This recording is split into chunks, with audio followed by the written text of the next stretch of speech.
দারুণ হয়েছে। চলুন, শীত মানেই যেহেতু আমলকি, আমলকি ছাড়া তো শীতকাল চলে না, তাই আমলকির রেসিপিটা একবার দেখে নিই। আমলকিগুলো বাজার থেকে নিয়ে এসে ভালোভাবে ধুয়ে নিয়েছি প্রথমে।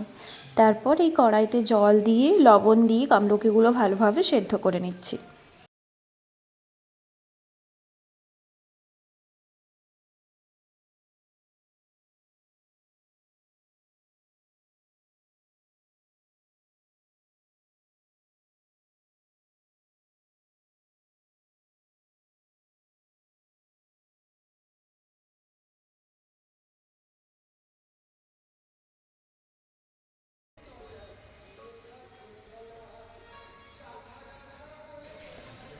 আমলকিটা ভালোভাবে সেদ্ধ হয়ে যাওয়ার পর দেখুন আপনা আপ কোষগুলো খুলে খুলে চলে আসছে।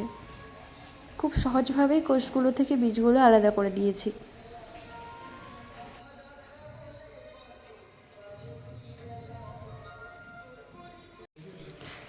এখানে কড়াইয়ের মধ্যে চিনি দিয়েছি আর অল্প একটুখানি জল দিয়েছি, কারণ চিনি থেকে অনেকটাই রস টাইপের বেরোয়। দিয়ে একটা সিরাপ টাইপের তৈরি করে নিচ্ছি। একদম চটচটে করবো না, হালকা একটু চটচটে ভাব হয়ে গেলেই আমলকিগুলো এর মধ্যে দিয়ে দেবো।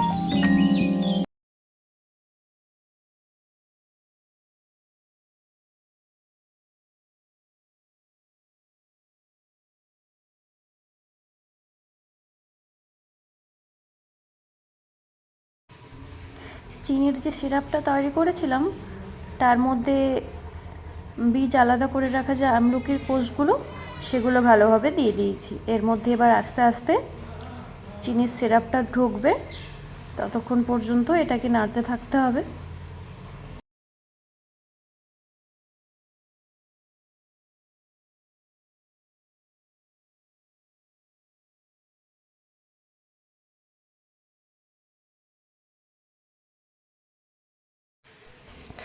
চিনির যে রসটা সেটা শুকিয়ে এটা পুরো রেডি হয়ে গেছে। এর মধ্যে লঙ্কা গুঁড়ো আর বিট লবণ গুঁড়ো অলরেডি অ্যাড করেছি। এটাকে এখন ছাদে রোদ্দুরে দিতে যাচ্ছি। ছাদে একটু রোদ লাগবে, একদিন মতো রোদ দিয়ে দেবো। তারপরে এটাতে চিনি গুঁড়ো করে আর বিট লবণ মেশাতে হবে। রোদে দিয়ে দিলাম। এটা হালকা আজকে বা কালকে দুদিন মতো একটু রোদ খেয়ে নেবে, তারপর চিনির ডাস্ট আর বিট লবণটা মিশিয়ে নেব। লঙ্কা গুঁড়োটা আগেই মিশিয়ে দিয়েছি।